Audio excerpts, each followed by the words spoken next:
berbagi ilmu. Dengan bangga dan berbahagia, kami ucapkan selamat datang di acara Insight, Writing and Book Review. Assalamualaikum warahmatullahi wabarakatuh.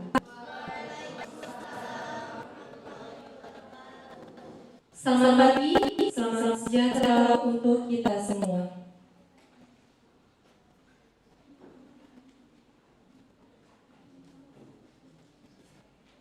Yang terhormat Dekan Fakultas Bahasa dan Ilmu Komunikasi, Ibu Trimana Esos, MSI. Yang kami hormati Kaprodi Pendidikan Bahasa Inggris, Ibu Nur Eka Ningsih, SPD MPD. Yang kami hormati segenap dosen Fakultas Bahasa dan Ilmu Komunikasi. Yang kami hormati para tamu undangan. Yang kami hormati narasumber pada pagi hari ini, Kak Oki Madasari. Yang kami hormati pula segenap hadirin yang berbahagia.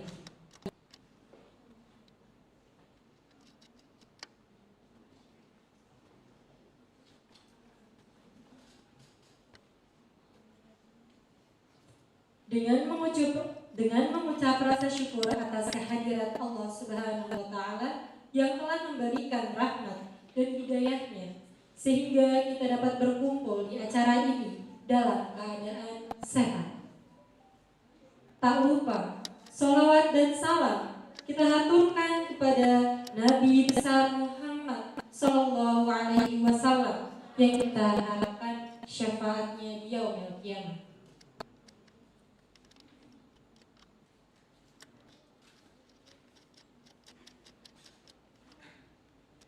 Di pagi hari yang semangat ini, dengan tema membangun semua potensimu melalui literasi negeri, pengembangan diri. Perkenalkan, saya Sania Natasa selaku pembawa acara hari ini akan membacakan susunan acara. Acara yang pertama, pembukaan. Acara yang kedua, menyanyikan lagu Indonesia Raya dan Mars Unisula. Acara yang ketiga, sambutan-sambutan. Acara yang selanjutnya, acara inti. Dan acara yang terakhir, penutup. Memasuki acara yang pertama, yakni pembukaan. Mari kita buka acara pada pagi hari ini dengan membaca basmalah bersama-sama. Bismillahirrahmanirrahim.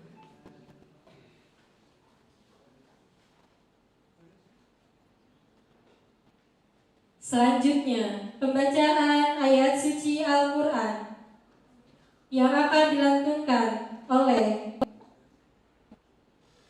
Saudara Ahmad Tahlis Anur. Kepadanya dipersilakan.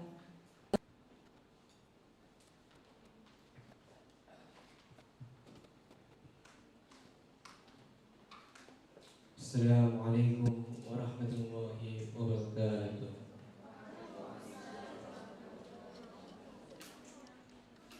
A'udzu billahi minasy syaithanir rajim. Bismillahirrahmanirrahim. Kuntum khaira ummatin ukhrijat linnas. Kuntum khaira ummatin ukhrijat linnas ta'muruna bil ma'ruf wa tanhauna 'anil munkari wa tu'minuna billah. Ta'muruna bil ma'ruf wa tanhauna 'anil munkar. Kuntum khaira ummatin ukhrijat lin-nasi ta'muruna bil ma'ruf wa tanhauna 'anil munkar تؤمنون بالله ولو آمن أهل الكتاب لكان خيرا لهم منهم المؤمنون والفاسقون صدق الله العظيم. Assalamualaikum warahmatullahi wabarakatuh.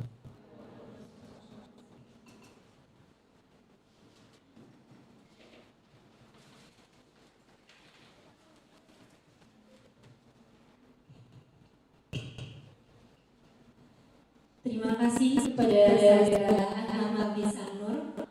Semoga dengan wasilah lantunan ayat suci Al-Quran tadi, acara pada pagi-pagi ini dapat berjalan dengan lancar. Amin ya rabbal alamin. Acara selanjutnya yaitu menyanyikan lagu Indonesia Raya dan Mars Unisula yang akan dipandu oleh saudari Olga Cynthia Rahmawati.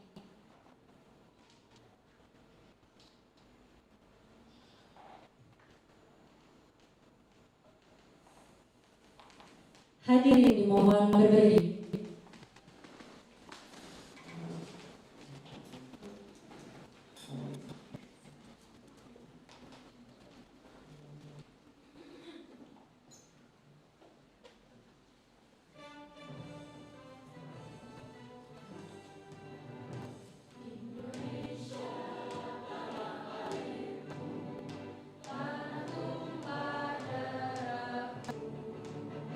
Di sana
Terima kasih. Hadirin dipersilakan duduk kembali. Kami ucapkan selamat datang kepada narasumber kita hari ini, yaitu Kak Oki Madasari dan Miss Nani Hidayati.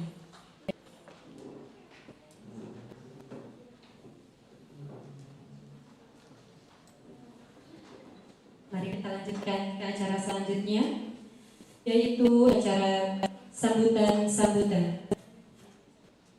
Sambutan yang pertama akan disampaikan oleh Ketua Pelaksana INNSI dari Malva Rose Ardelia. Kepadanya dipersilakan.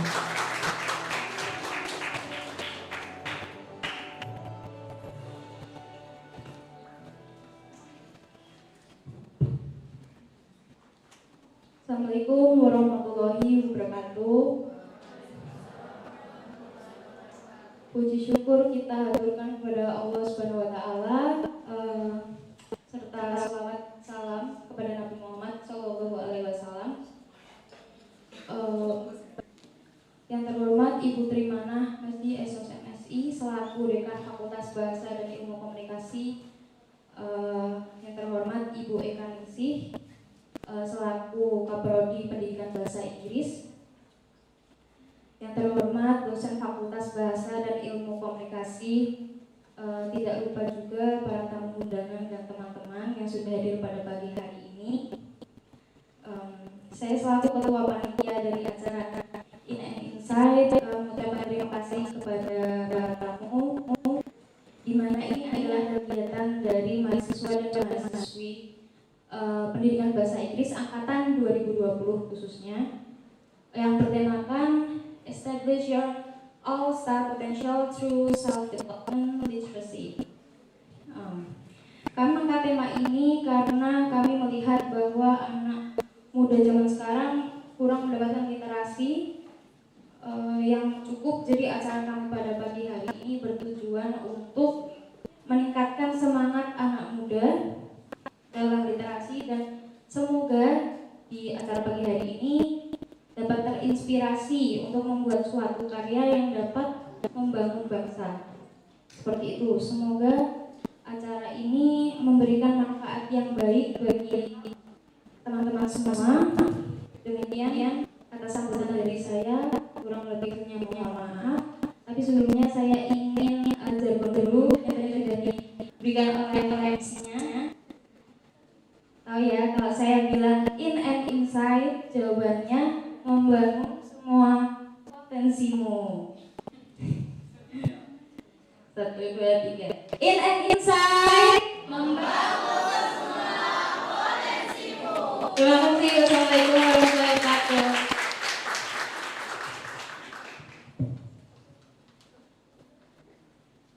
Terima kasih kami ucapkan kepada Saudara Malva.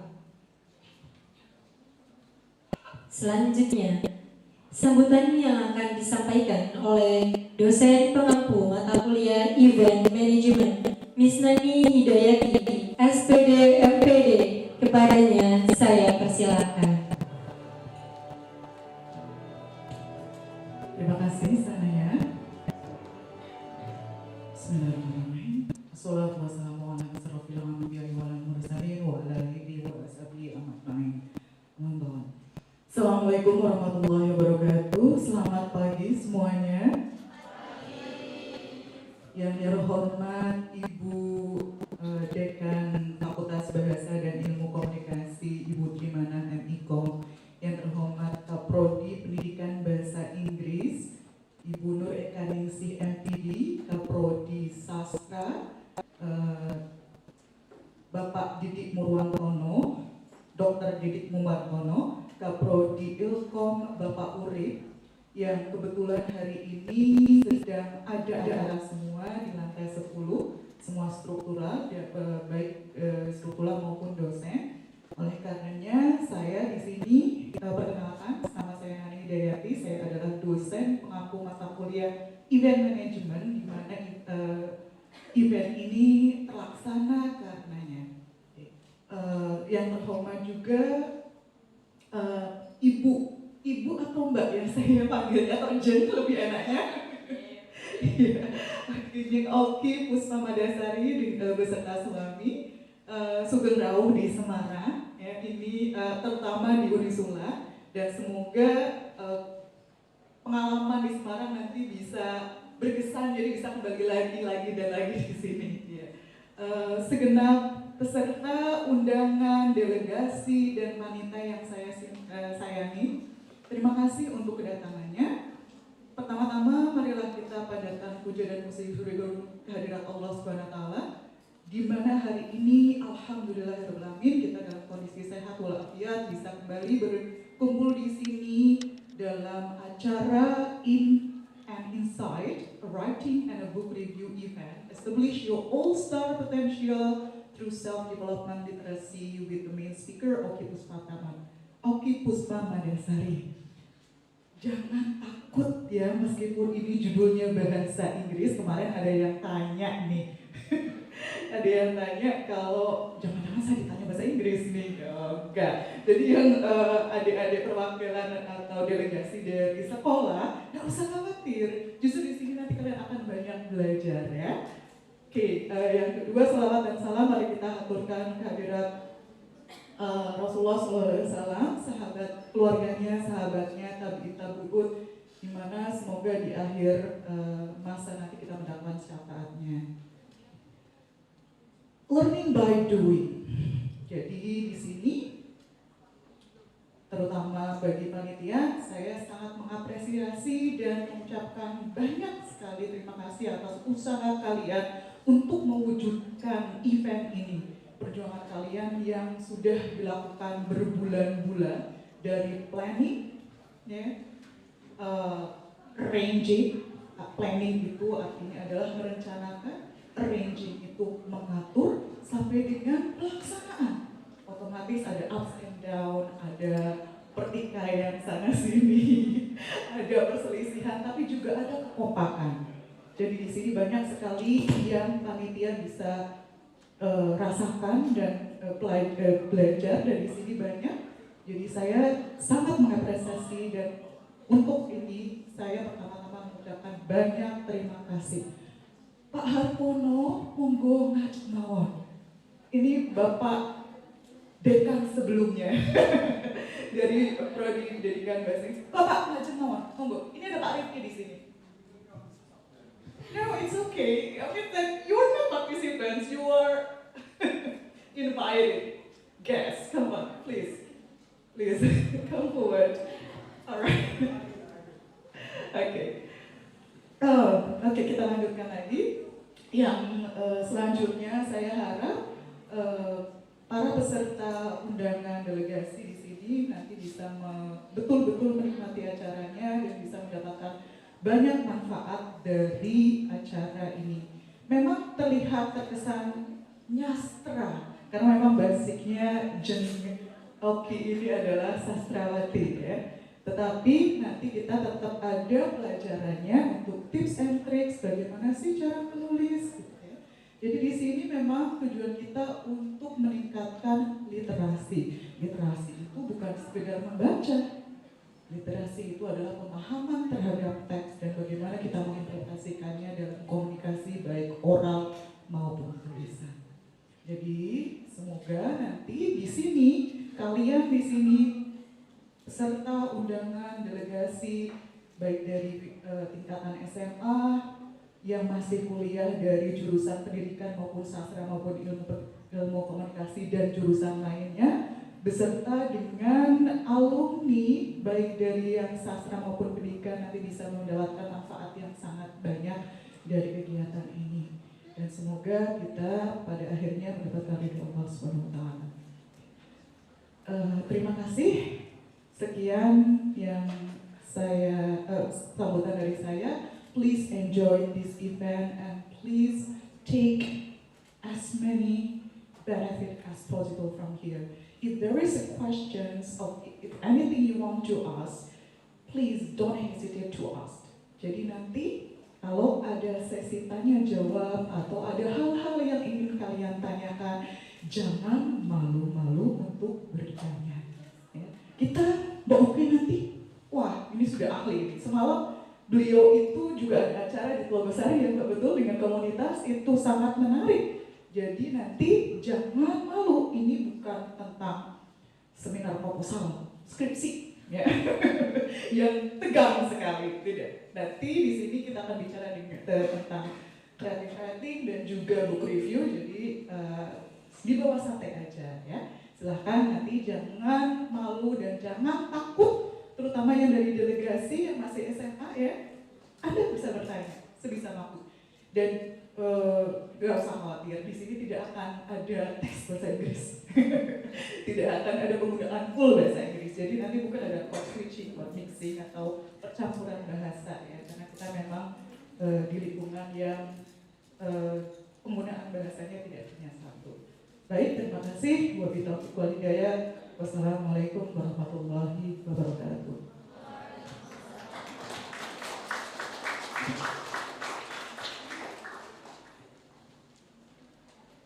Baik, terima kasih atas sambutannya yang telah diberikan oleh Miss Nani. Oke, teman-teman semua gimana?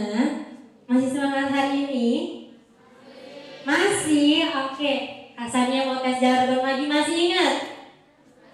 Masih. Habis ini Kasannya bawa voucher lagi. Kasannya balik lagi bawa voucher. Buat teman-teman. Ya tentu tadi, masih kayak tadi, masih ada syaratnya. Yang bisa jawab pertanyaan. Sebelum masuk ke pembagian voucher, Kasannya mau tes jargon. Siap? Siap. Iya, Kasannya ulang lagi deh kalau lupa. Siap enggak? Ulang jargon biar semangat. Siap enggak? Oke, Kasannya ulang.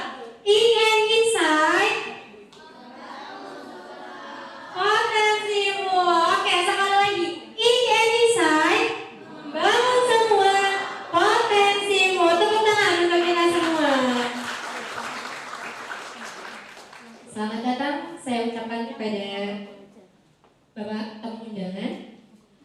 Oke, mari kita lanjutkan ke acara kita selanjutnya, yaitu pembagian voucher untuk 2 orang tercepat yang bisa menjawab pertanyaan dari Kasannya. Pertanyaan yang pertama, siapa siap-siap? Siap-siap kalian kalau merhatiin acara selama ini pasti kalian tahu siapa. Pertanyaan pertama, siapa nama moderator kita pada hari ini? Siapa yang bisa jawab? Oke, kakak yang pakai kerudung warna biru, silakan. Silakan, Mbak Najwa. Iya, betul, moderatornya. Kawali dan Dasari, tepuk tangan untuk Mbak Najwa. Silakan maju ke depan untuk memilih voucher. Namanya Mbak Najwa. Silakan Mbak Najwa maju ke depan. Sambil milih Mbak Najwa, pilih angka 1 sampai 5. Gimana Mbak Najwa? Ya. Udah, Mbak Najwa udah kepikiran 1 sampai 5. Oke, tadi Kasannya udah ngacakin lagi vouchernya di sana. Jadi Mbak Najwa tolong bantu Kasannya hitung voucher juga ya. Tolong hitung Mbak Najwa voucher yang kelima.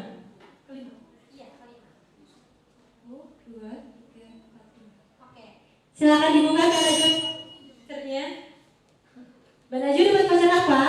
Voucher 10.000. Dapat voucher 10.000, tepuk tangan untuk Mbak Najwa. Silakan Mbak Najwa, silakan duduk kembali. Oke, jangan sedih, masih ada voucher lagi. Tenang, masih ada. Oke deh, pertanyaan yang sekarang gampang. Kalian pasti tahu. Jadi harus cepet-cepetan banget. Siap?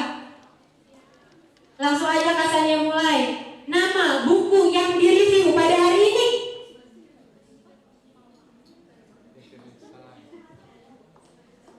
Siapa tadi yang pertama? Ya, kakak yang pakai kerudung warna pink. Dengan kak siapa kak? Fiona. Dengan kak Fiona, apa kak judulnya? Bener banget Kak Fiona, judulnya The Last Crowd. Silakan maju Kak Fiona ke depan untuk mengambil vouchernya. Sambil milih 1 sampai 4 mau angka berapa. Oke, Kak Fiona mau pilih voucher nomor berapa? 3. Nomor 3. Untuk Kak Sania pilih ya. 1, 2, 3. Oke, voucher nomor 3. Silakan diambil Kak. Dapat voucher apa? 10.000. Dapat voucher 10.000. Terima kasih Kak Fiona, tepuk tangannya. Oke, kita lanjut aja ya ke acara inti kita. Oke, kita masuk ke acara selanjutnya, yaitu adalah acara inti, yaitu acara kita yang bernama Ink and Insight dengan tema Establish Your Own Store Potential Through Self-Development Literacy, membangun semua potensimu melalui literasi pengembangan diri, yang akan dipandu oleh Kak Wahyu Nandasari.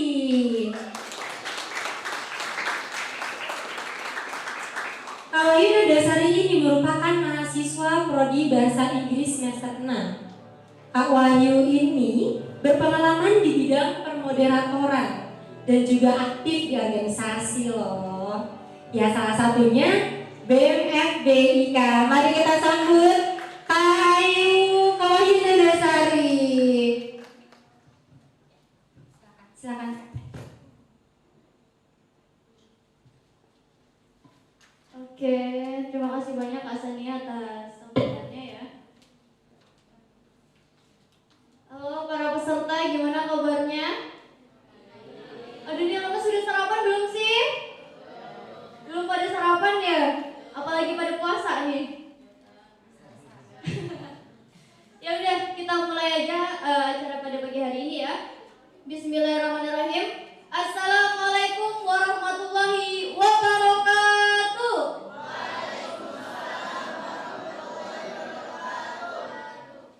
Oke, sebelum kita mulai acara inti dengan narasumber kita yang luar biasa, Mbak Oki, selamat datang di Semarang dan juga selamat datang di Universitas Islam Sultan Agung Semarang.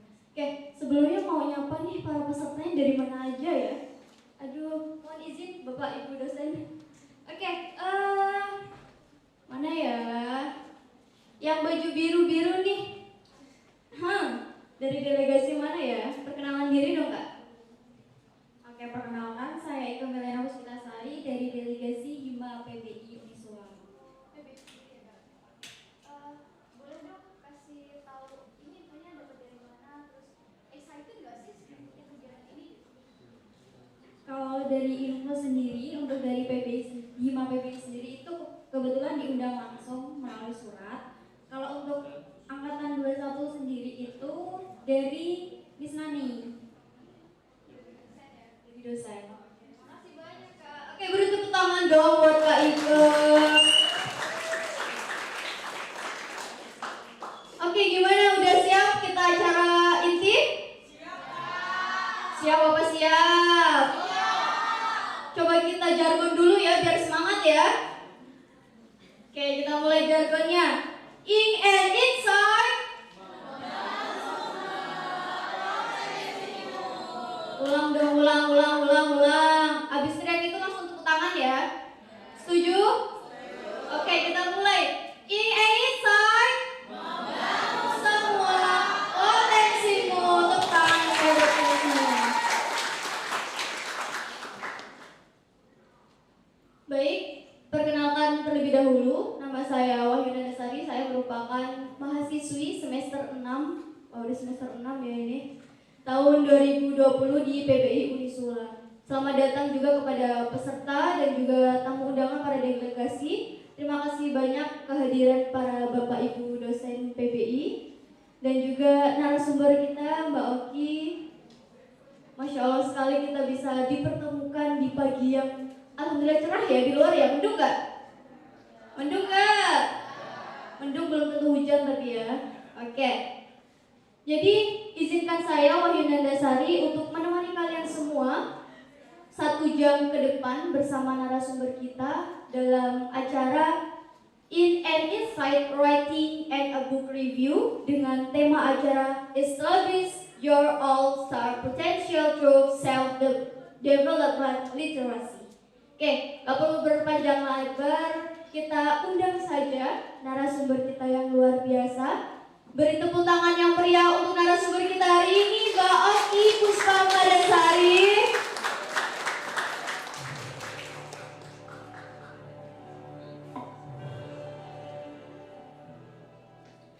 Oke, assalamualaikum warahmatullahi wabarakatuh, Mbak Oki. Waalaikumsalam, terima kasih sudah mengundang saya di Unisula. Tepuk tangan dulu dong.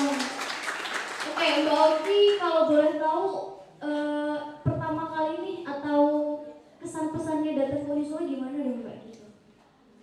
Tentu saya sangat senang, ini pertama kali saya datang ke Unisula dan saya sudah mendapat banyak informasi tentang Unisula, bahwa ini salah satu universitas terbaik di Semarang, salah satu universitas yang menjadi idola, yang menjadi harapan banyak mahasiswa di Semarang dan Jawa Tengah, dan bahkan banyak juga mahasiswa-mahasiswa dari luar Jawa yang sekolah di sini. Jadi saya sangat mengapresiasi bagaimana teman-teman di Unisula membuat acara ini, dan saya sangat percaya bahwa nanti berkat ikhtiar-ikhtiar kecil ini kita bisa membangkitkan semangat teman-teman semua untuk menggali potensi diri. Amin. Oke, sebelumnya kita akan mengenal lebih dekat siapa sih Mbak Oki ini. Ini manggil Mbak Oki nggak apa-apa Mbak ya? Iya, nggak apa-apa. Kita akan bacain CV atau biodata singkat dari Mbak Oki. Mbak Oki sendiri memiliki nama lengkap Oki Puspamadarsari. Tempat tanggal lahir di Magetan. Wah, orang asli Magetan. Ada orang Magetan nggak? Pak Kurniawan. Keturunan Magetan. Oh, turunan Magetan. Magetan pada 30 Oktober 1984. Oh, masih muda loh ini. Pekerjaan novelis, esais, akademisi, dan kolumnis. Mbak Oki Madarsari adalah seorang sastrawan, esais, dan pengajar di National University of Singapore. Wah, dari Singapura, tepuk tangan dong. Jauh-jauh nih alumni dari Singapura. Serta di Lasalle College of the Arts, Singapura, dan juga social entrepreneur di bidang media, pendidikan, dan pelatihan. Nah, Mbak Oki juga ini sudah menerbitkan 10 buku fiksi dan non-fiksi yang sudah mendapat penghargaan dan terjemahan dengan berbagai bahasa, yaitu salah satunya bahasa Inggris, dan yang lain adalah Jerman, bahasa Arab, dan juga Melayu. Wah, tepuk tangan lagi dong. Kita mendatangkan narasumber yang sangat luar biasa, jauh-jauh dari Magetan ya, dari Jogja berarti Mbak ya. Terus pendidikan, riwayat pendidikan dari Mbak Oki di PhD National University of Singapore 2022, S2 mengambil Sosiologi Universitas Indonesia tahun 2014, dan juga S1-nya mengambil Hubungan Internasional Universitas Gadjah Mada tahun 2005. Dan juga ada beberapa karya sastra dan karya ilmiah yang sudah diterbitkan dan ditulis oleh Mbak Oki. Di tahun terakhir ada tahun 2021 dengan judul Mata dan Nyala Api Purba. Sebenarnya banyak banget yang sudah ditulis oleh Mbak Oki ya. Ada Bentrok, Lapak Enam, Maryam, Pasung Jiwa. Dan hari ini kita akan membahas salah satu buku, salah satu novel yang berjudul The Last Crowd. Ini terbit tahun 2017 nih Mbak. Ya, tahun 2017. Dan juga banyak mendapatkan penghargaan atas pencapaiannya. Women of the Future Southeast Asia tahun 2019, National University of Singapore's Visiting Fellow and Resident Writer tahun 2018, Honorary Fellow in Writing University of Iowa Amerika Serikat tahun 2017, Kartini Masa Kini di detik.com 2017, dan Katulistiwa Literati Award tahun 2012. Tepuk tangan yang meriah dulu dong. Masya Allah banget, banyak sekali penghargaan narasumber kita. Gak salah sebenarnya PBI ini mengundang Mbak Oki dengan segala macam tulisan dan background yang sangat luar biasa. Semoga nanti teman-teman bisa sampai dampak positif dari Mbak Oki sendiri, bisa menambah motivasi dan menjadi inspirasi untuk kalian semua.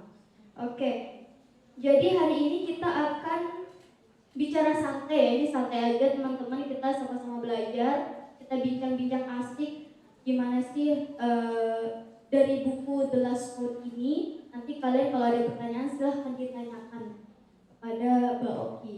Jadi kita ada 3 sesi, yang pertama bincang asik, yang kedua adalah Q&A, dan yang terakhir adalah nanti penutup atau pemberian penghargaan. Oke, langsung aja kita ke acara yang pertama, yaitu talkshow atau bincang asik. Ini The Last Road, mungkin Mbak Oki bisa nyampein gimana sih cara atau awal mula dapat ide untuk menulis ini gitu, Kak? Kamu udah baca belum novelnya? Belum baca semua, tapi udah tahu secara keseluruhannya.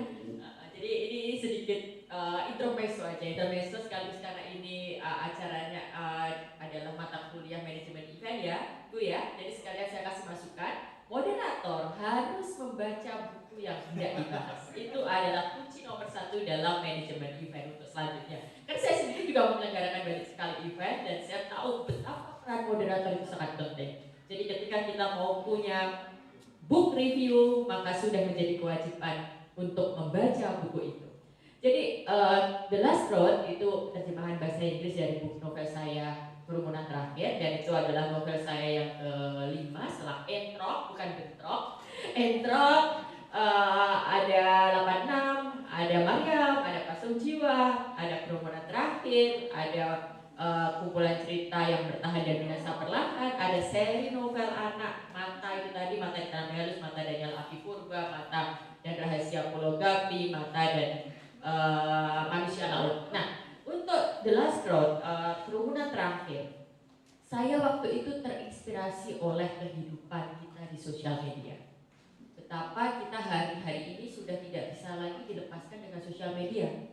Semua teman-teman di sini punya sosmed kan? Instagram, TikTok, Facebook, apalagi semuanya pasti kita terkoneksi. Bahkan misalnya tidak di berbagai platform itu tadi pasti pakai WhatsApp kan? WhatsApp juga bagian dari sosial media.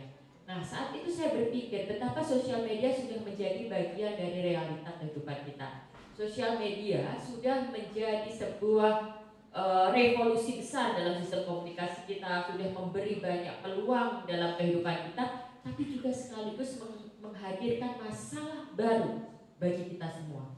Nah, ini yang kemudian saya berpikir harus kita renungkan bersama. Persoalan sosial media ini juga harus diangkat dalam sebuah karya sastra sehingga bisa memunculkan refleksi-refleksi kritis, sehingga bisa memberikan kesadaran baru bagi kita semua dalam bermain sosial media. Nah, jadi premis itu yang kemudian mendorong saya menulis sebuah novel yang mengangkat persoalan teknologi khususnya sosial media dalam Kerumunan Terakhir. Nah, tujuan saya adalah untuk menunjukkan betapa sosial media itu juga sudah menjadi realita baru. Di sosial media ada yang namanya kerumunan-kerumunan. Di sosial media juga ada yang namanya kekuasaan-kekuasaan. Di sosial media ada narasi-narasi dominan yang kemudian bisa menggiring kita untuk percaya pada satu hal tertentu, untuk mengikuti hal tertentu. Belum kalau kita bicara hoax, kabar bohong, berita palsu, berita yang memang sengaja di-create untuk menyesatkan, itu adalah realitas sosial media kita sekarang ini. Nah, itu semua yang saya ceritakan dalam Kerumunan Terakhir. Oke, wah, jadi asal mulanya tuh melihat situasi ya. Sebagai penulis itu kuncinya adalah lihat situasi dan itu diabadikan dalam bentuk tulisan gitu. Jadi untuk teman-teman yang emang suka nulis itu bisa banget situasi yang mungkin kalian alami atau yang mungkin kalian lihat itu bisa kalian tuangkan dalam bentuk tulisan dan bisa dibaca dan menginspirasi oleh banyak orang. Wah, luar biasa sekali. Oke, dalam The Last Road, Kerumunan Terakhir ini berarti terjemahan, Mbak? Diterjemahkan ke dalam bahasa Indonesia atau terbalik? Saya kan penulis Indonesia ya, saya menulis semua novel saya itu bahasa Indonesia. Tapi kemudian kan novel saya dibaca luas banyak orang, mendapat berbagai penghargaan, lalu itu diterjemahkan ke dalam berbagai bahasa. Ada bahasa Inggris, ada bahasa Arab, ada bahasa Jerman, ada bahasa Melayu. Jadi memang memang awalnya bahasa Indonesia. Oke, jadi ini karena kita basicnya adalah English education, jadi yang kita fokuskan itu di terjemahan bahasa Inggrisnya, Mbak. Jadi di That's fine. Udah deg-degan nih para pesertanya. Aduh, bahasa Inggris nih gitu. Wah, susah nih. Oke, jadi tenang aja, nanti kita bakal mix ke bahasa Indonesia dan sebagainya. Ini boleh dibacain sinopsisnya nggak ya? Pada mau tahu nggak sinopsisnya? Mau nggak? Oke, sinopsis.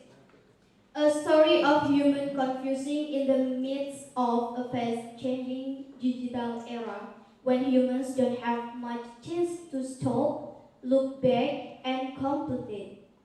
Moving from one truth to another, from connecting to alienating, we look to the future and leave the past behind. Tahu artinya nggak? Tahu nggak? Aduh, pusing banget kalau bahasa Inggris. Tenang aja, nanti di PBI Unisulan diajarkan oleh dosen-dosen PBI loh, jadi kalian bisa tahu loh nantinya.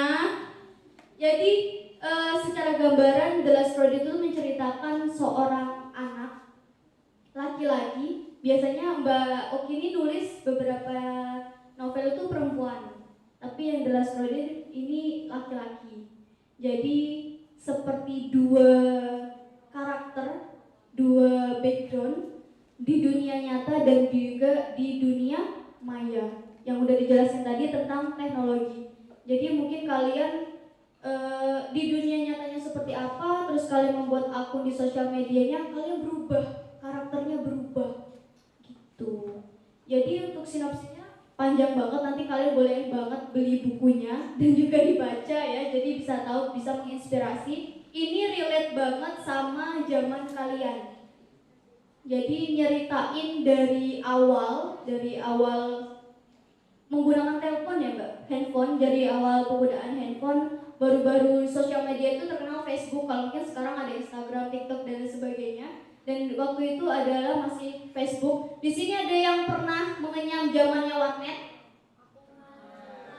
Pernah ke warnet? Ngapain coba? Download game. Chatan sama ceweknya enggak? Sama cowok. Sama cowok ya. Aduh. Mungkin Mbak Oki boleh diceritain lagi ini pas kenapa ngambilnya di era zaman 2000-an gitu Mbak. Kenapa enggak ini kan terbitnya tahun 2017. Kenapa enggak di tahun milenial kita lah, zaman sekarang gitu. Kenapa harus nguliknya di zaman dari 2000-an, dari zaman-zaman Facebook gitu. Zaman Facebook kan memang zaman sosial media kan? Ya, jadi kenapa saya memulai dari itu kan memang saya mau memotret kehidupan sosial media. Gak bisa saya ujuk-ujuk menulis cerita settingnya tahun 2023 dong. Ketika saya nulis tahun 2017 ya berarti memang yang situasi paling dekat dengan saya Facebook itu baru muncul tahun 2009. Cek lagi deh, tahun 2007, 2008, 2009 itu kelahiran Facebook.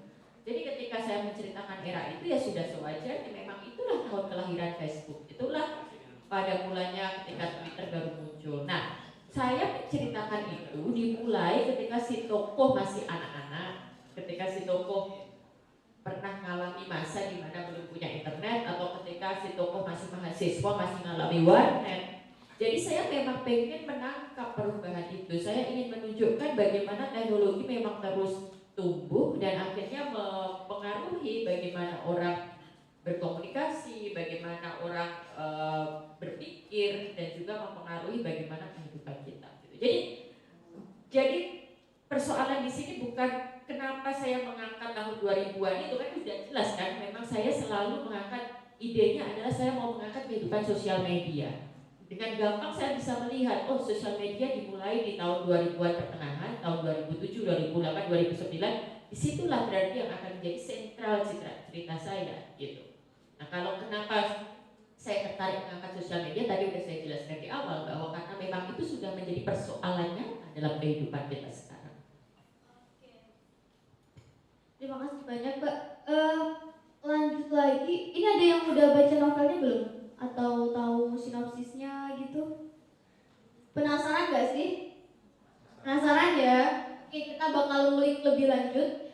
Sebenarnya pemeran utama dalam novel ini adalah Jaya Negara. Ini di kehidupan asli, tapi di dunia nyata, di dunia mayanya dikenal dengan Mata Jaya. Nah, ini adalah dua sosok laki-laki, satu sosok laki-laki yang memiliki dua kepribadian. Mungkin bisa dijelaskan Mbak untuk sedikit cerita lah biar mereka tuh. Jadi gini. Karena kan memang sebenarnya ini judulnya book review. Book review itu biasanya setiap orang udah baca dan setiap orang akan menyampaikan pendapatnya. Tapi karena belum, jadi kita bisa belokkan sedikit sesuai dengan tema ini bagus. Establish your all-star potential through self-development, gitu kan. Jadi kenapa saya memilih menulis sastra? Kenapa saya memilih menulis novel untuk mengungkapkan persoalan dalam masyarakat, gitu. Ketika saya punya kegelisahan tentang sosial media, kenapa saya memilih nulis novel? Karena saya percaya teman-teman, kalau kita membaca novel, ketika teman-teman baca novel, baca karya sastra, teman-teman itu jiwanya bisa terusik. Teman-teman itu bisa dipengaruhi kesadarannya. Teman-teman itu akan ingat apa yang diceritakan dalam novel. Berbeda dengan kalau kita mendengarkan misalnya ceramah, kita seperti diceramahi kan? Atau kita sedang membaca artikel ilmiah, kita dipaksa untuk baca itu. Yang dipakai kan otak kiri atau lebih ke ranah intelektualitas kita. Tapi kalau kita baca sastra, yang dipengaruhi jiwa kita. Disitulah kenapa saya selalu menggunakan novel-novel saya yang sekian banyak itu untuk memotret persoalan dalam masyarakat. Karena saya percaya betapa ampuhnya karya sastra untuk membangun kesadaran dan perspektif baru dari teman-teman, apalagi yang teman-teman masih muda ini, teman-teman SMA.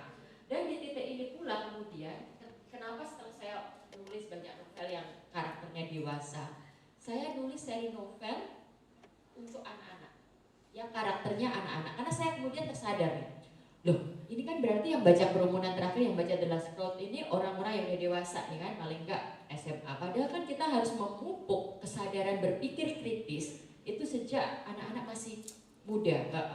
Dengan begitu mereka juga harus disodorin dong bacaan berkualitas.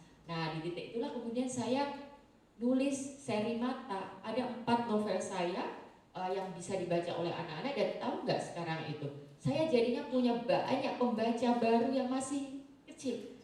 Saya punya banyak pembaca SD dari berbagai daerah di seluruh Indonesia yang akhirnya sudah mulai mencintai sastra, sudah mulai membaca literasi. Dan kalau kita kaitkan dengan bagaimana sastra itu bisa menggugah potensi kita, dengan membaca sastra kita itu selalu ditantang, selalu dilatih untuk berpikir kreatif dan imajinatif.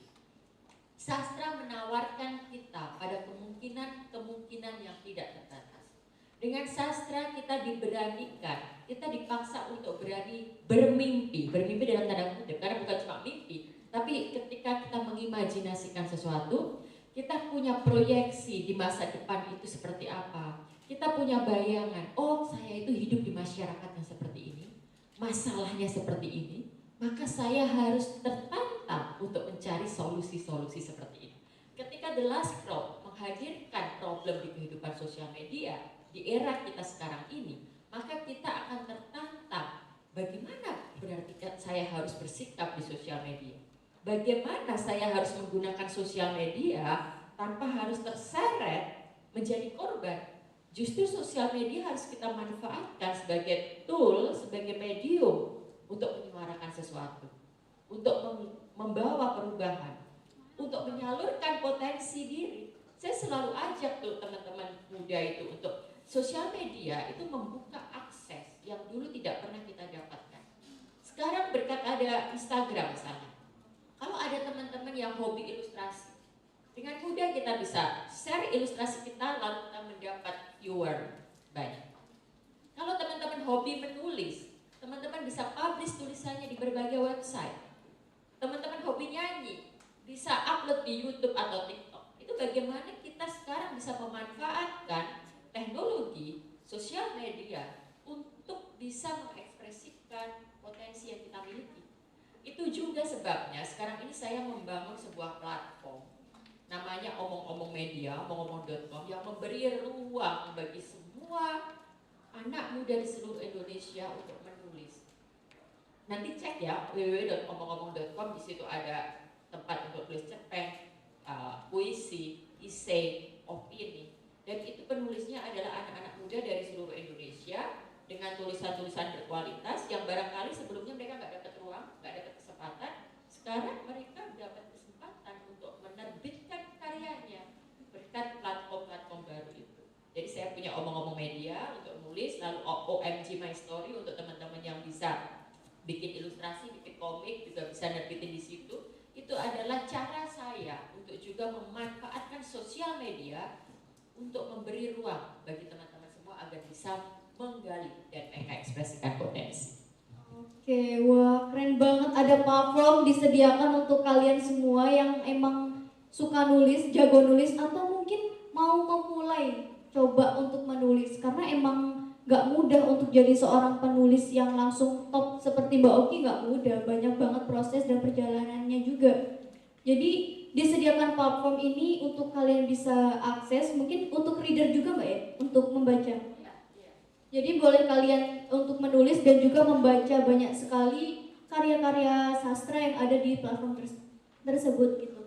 Berkaitan dengan digitalisasi dan juga ini mungkin berkaitan sama bukunya nih Mbak. Gimana menurut pandangan Mbak Oki sendiri digital zaman sekarang? Mungkin di cerita ini kan ada dampak buruk juga dari teknologi gitu. Ini kan kita memanfaatkan teknologi mungkin sebaik mungkin, tapi ada juga yang dampak buruk dari digital platform itu sendiri gitu Mbak. Mungkin bisa dijelaskan biar teman-teman juga tidak terjerumus dengan salah penggunaan dari teknologi sendiri.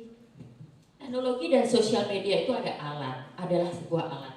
Tentu saja ada dampak buruknya. Kita sudah banyak sekali membaca hasil riset di mana banyak orang psikologinya terganggu karena sosial media, ada yang kena FOMO, fear of missing out, ada yang mental health-nya jadi buruk, ada yang gampang stres, ada yang mengucilkan diri dan sebagainya.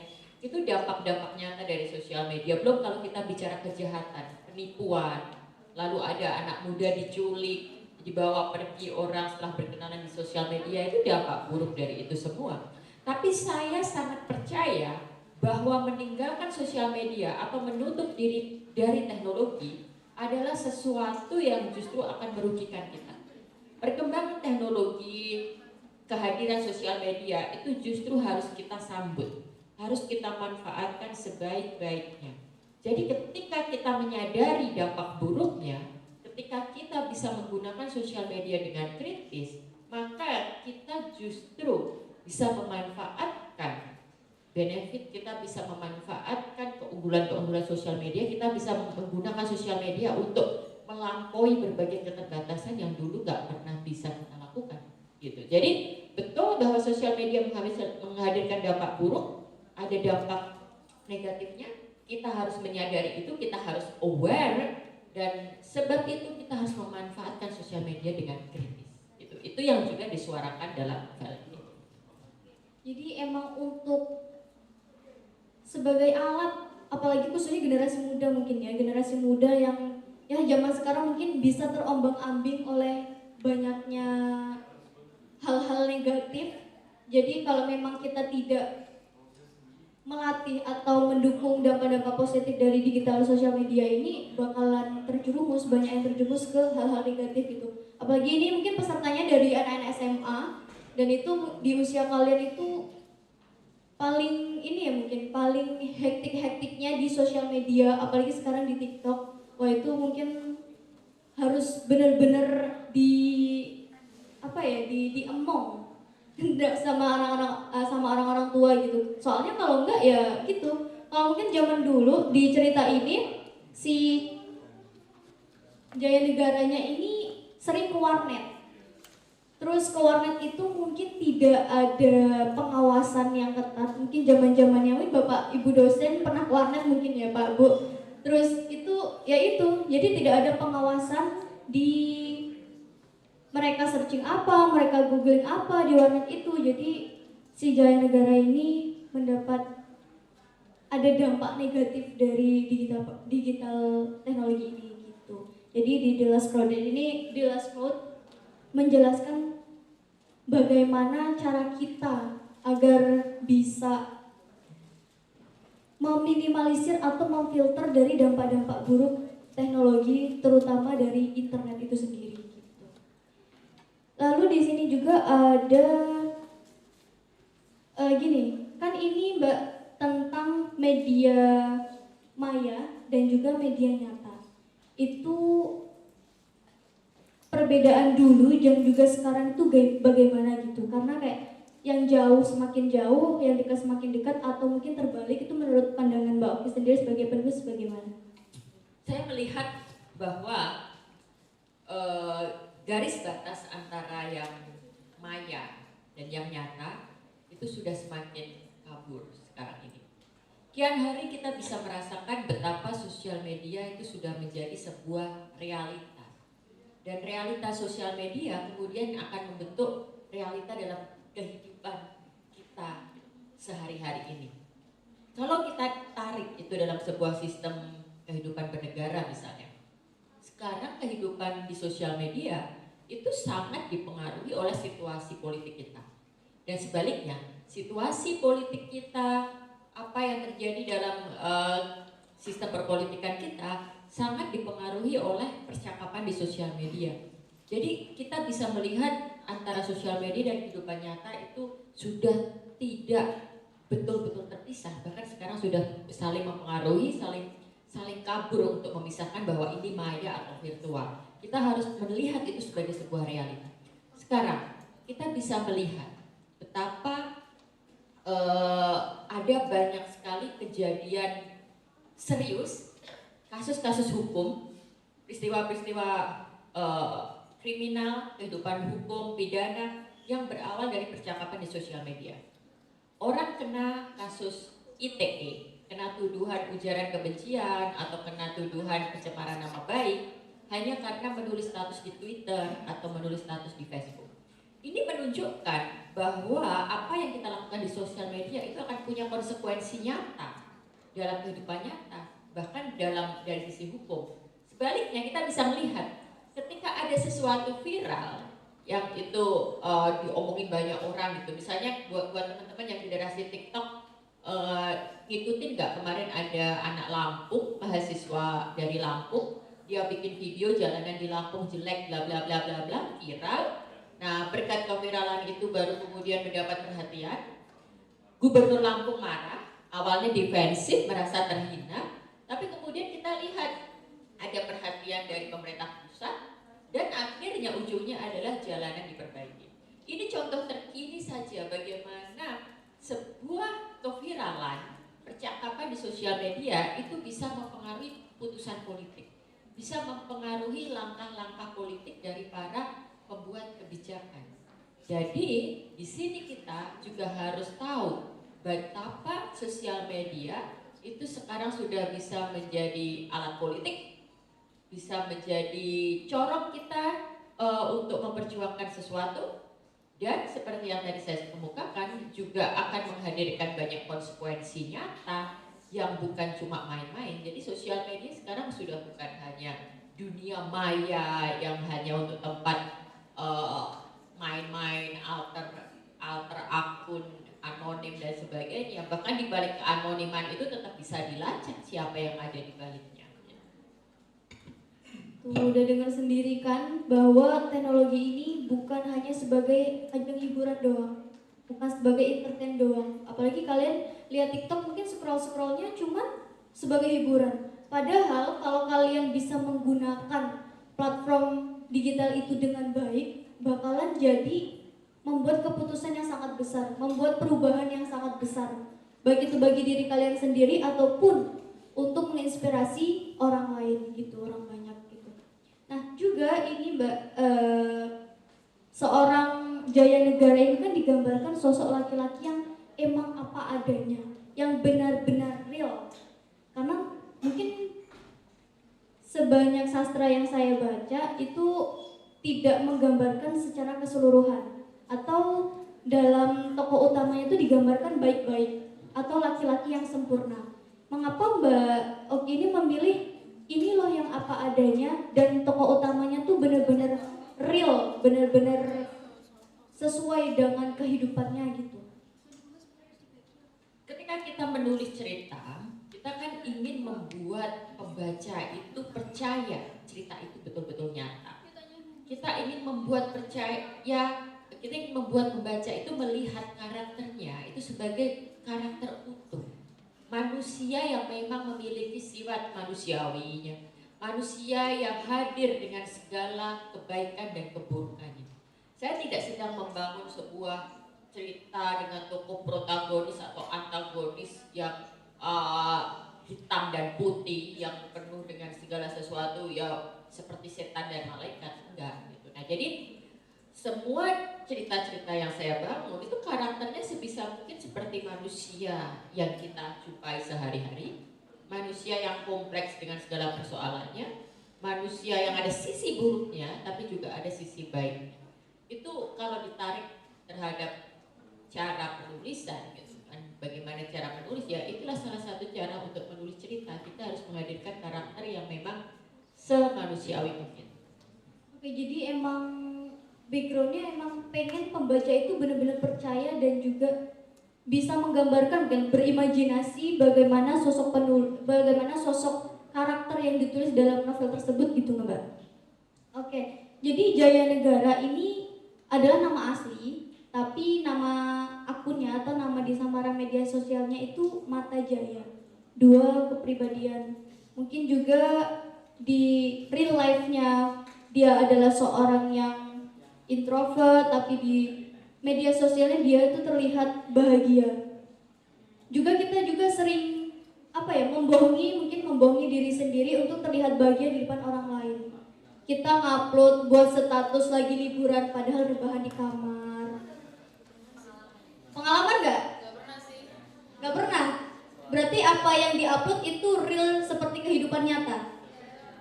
Atau kalian lagi sedih-sedih di kamar, lagi aja ada banyak problem, tapi status WA-nya lagi liburan di Bali gitu, ada nggak? Nggak ada? Serius? Ada? Coba, aku mau ini dong, salah satu peserta nyampein gimana secara sudut pandang kalian setelah mendengar beberapa cerita dari Mbak Oki tentang Jaya Negara ini, tentang buku ini. Mungkin bisa nyampaiin sudut pandang kalian sebagai generasi yang sekarang terkait dengan teknologi dan juga kedua kepribadian Jaya Negara dan juga Mata Jaya ini. Boleh? Oke, boleh. Kenalin diri ya dan asalnya.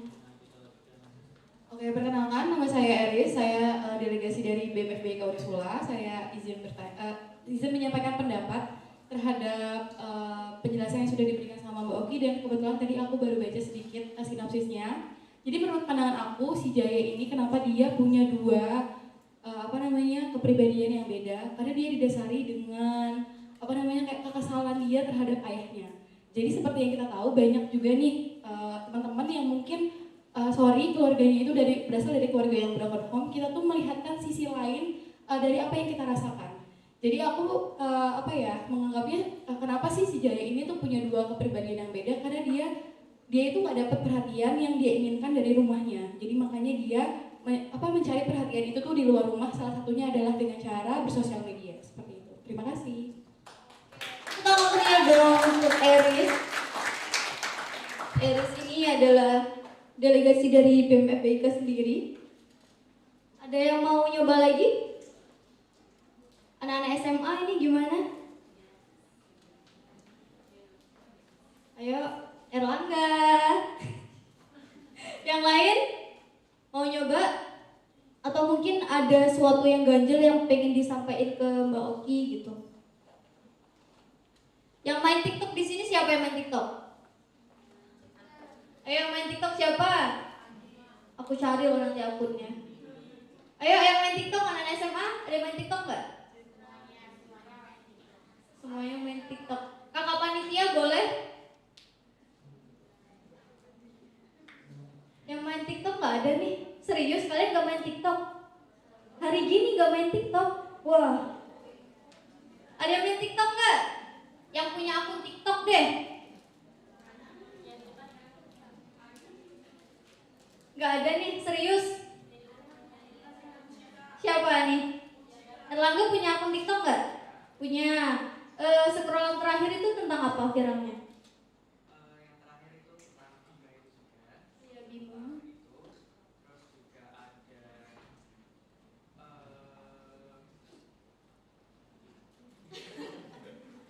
Jadi tentang Bima itu salah satu yang viral ya, yang juga terkenal yang kita tahu dan juga dampaknya itu sangat luar biasa terutama bagi masyarakat Lampung. Jadi kalian itu bener-bener, apalagi generasi milenial, tolong banget gunain sosial media kalian tuh bukan cuma untuk scroll TikTok, untuk joget-joget segala macem, enggak ya. Tapi juga sebagai ajang atau sebagai tool yang dibilang Mbak Oki tadi, sebagai tool atau sebagai alat untuk menyampaikan aspirasi. Terutama yang perempuan-perempuan ini, untuk menyampaikan aspirasi seorang perempuan itu sangat penting banget di sosial media biar bisa dibaca dan diketahui oleh banyak orang. Jadi kita bakalan tahu sepenting apa sih sosial media dan juga seberapa besar dampak dari sosial media itu sendiri. Tuh. Oke, kita kembali lagi karena nggak ada yang punya akun TikTok ternyata. Sayang banget ya. Padahal nanti dapat voucher loh. Wah, kalian sih. Oke, selanjutnya Mbak Oki kembali ke yang buku ini ada Akar Dewa, salah satu tokoh dari The Last Road. The Last Road itu adalah seorang influencer, mungkin bisa dijelaskan dan juga kesinambungan dengan yang sekarang tuh pasti gencar-gencarnya seorang influencer di zaman sekarang gitu. ya, jadi Akar Dewa atau karakter dari novel saya ini, saya memang mencoba memotret situasi yang ada di sosial media seperti apa adanya. Nah, di sosial media kita lihat ada sosok-sosok yang disebut sebagai influencer. Mereka yang biasanya memiliki follower besar, mereka yang aktif membuat konten-konten yang akhirnya ditonton banyak orang dan mempengaruhi pikiran banyak orang. Nah, influencer sendiri kan jenisnya macam-macam. Ada influencer lifestyle, ada influencer yang memang mempromoin produk-produk, ada influencer politik seperti yang tadi kita contohkan, orang anak-anak muda yang juga menggunakan TikTok untuk mengkritik pemerintah, untuk mengkritik situasi yang dirasa tidak adil. Nah, jadi kehadiran influencer ini adalah sebuah fakta bagaimana sosial media itu juga akhirnya ada yang namanya kelompok elit dalam konteks bahwa dia memiliki kemampuan untuk membentuk suara publik, dia punya kemampuan untuk menggiring opini publik, dia punya kemampuan untuk juga membentuk, mempengaruhi realita di sosial media. Bagaimana kita menyikapi influencer ini? Inilah yang saya tekankan dalam novel Kerumunan Terakhir itu, bahwa kita selalu harus kritis terhadap suara dominan. Kita tidak boleh menganggap sesuatu itu benar hanya karena yang menyetujui banyak. Kita tidak boleh selalu sekedar ikut-ikutan hanya karena itu dikatakan oleh si A atau si B. Kita harus selalu punya keberanian untuk mempertanyakan sesuatu.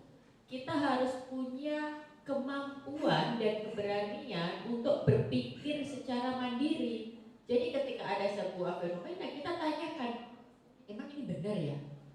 Kayaknya ini yang benar seperti ini deh. Kayaknya nggak seperti itu deh. Nah, jadi kemampuan kita berpikir ini sebenarnya yang menjadi syarat kita untuk bisa mengembangkan, memaksimalkan teknologi untuk bisa menggunakan perkembangan teknologi ini untuk digunakan sebaik-baiknya bagi perkembangan masyarakat. Jadi sebenarnya di dalam buku ini tuh banyak sekali tokohnya ya. Salah satunya tadi udah dijelasin, yaitu seorang influencer di cerita tersebut gitu. Oke, selanjutnya ini di novel ini tuh menceritakan tentang pengenalan handphone tuh pertama kali dan juga internet. Menurut Mbak Oki sendiri, perbedaan zaman dulu sama zaman sekarang itu apa ya Mbak gitu. Soalnya kan internet zaman dulu kayaknya susah, kita harus ke warnet segala macam gitu. Dan sekarang tuh kayak di mana-mana tuh kita bisa mengakses internet. Kalau perbedaannya dari sisi teknologi kan jelas. Dulu zaman saya sekolah nggak ada internet. Dulu zaman saya masih SMA nggak ada kita smartphone, sosial media nggak ada. Itu kan sudah jelas sebuah perbedaan. Gitu. Nah, bagaimana kemudian itu membentuk perilaku setiap generasi itu tentu berbeda. Makanya kita bisa melihat setiap zaman akan memiliki persoalan sendiri. Setiap generasi akan memiliki tantangan-tantangan tersendiri. Jadi kalau sekarang misalnya ada yang generasi boomer generation atau orang seperti saya, generasi saya mengeluhkan bahwa wah Gen Z ini manja-manja, nggak bisa kerja, mentalnya payah, bla bla bla bla gitu kan. Nah, oh nanti dulu, saya nggak serta-merta setuju dengan itu gitu. Setiap generasi menghadapi tantangannya tersendiri. Gen Z itu menghadapi tantangan yang berbeda dengan generasi milenial, apalagi generasi boomer. Kehadiran teknologi, kehadiran sosial media yang sudah dikenal oleh generasi Z dari sejak mereka lahir, turut membantu sikap mereka, sifat mereka, karakter mereka, dan cara mereka menghadapi masalah. Jadi saya tidak akan pernah berkata bahwa Gen Z ini memang lemah mentalnya, memang susah diajak kerja, memang nggak nyambung kalau ngomong sama Gen Z.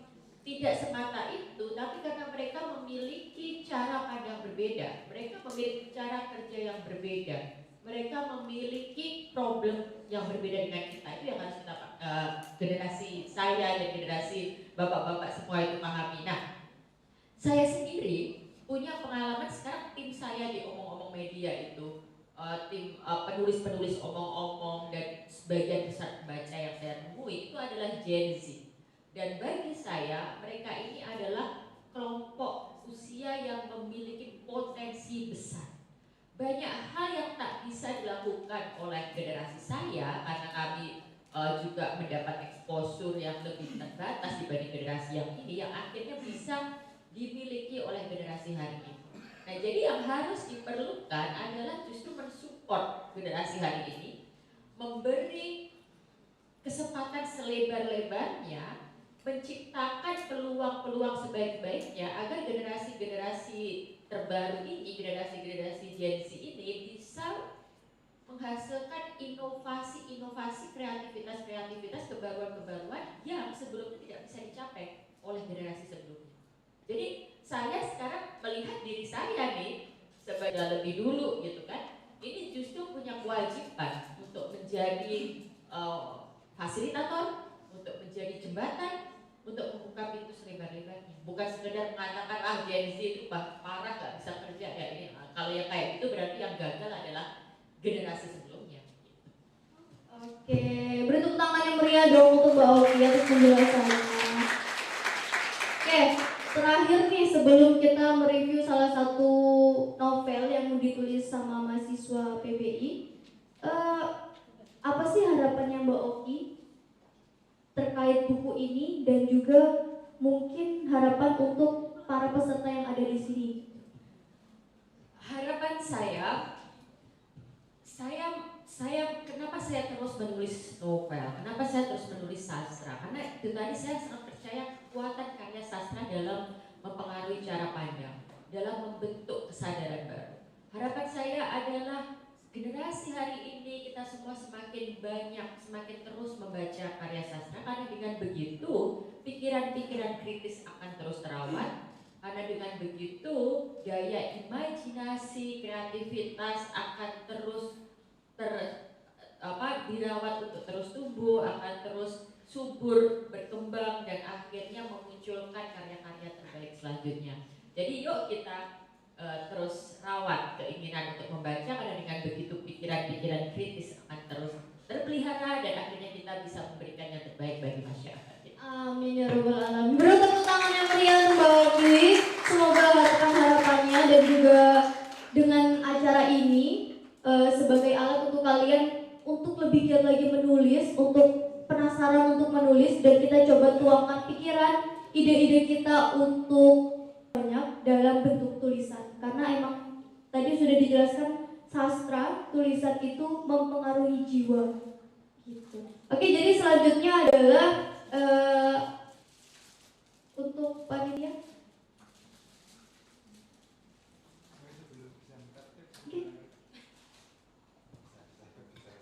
Iya, memang nggak dibuka pertanyaannya. Belum. Oh, belum. Terima kasih Mbak Oki. Saya datang mungkin dengan konsep yang berbeda. Jadi karena saya membacanya juga adalah second iconnya English establish those post para potential to moderasi, bukan reviewnya. Jadi kami tadi berharap mendengarkan tentang strategi, tips dan sebagainya, how to read it, at least how to transform from the story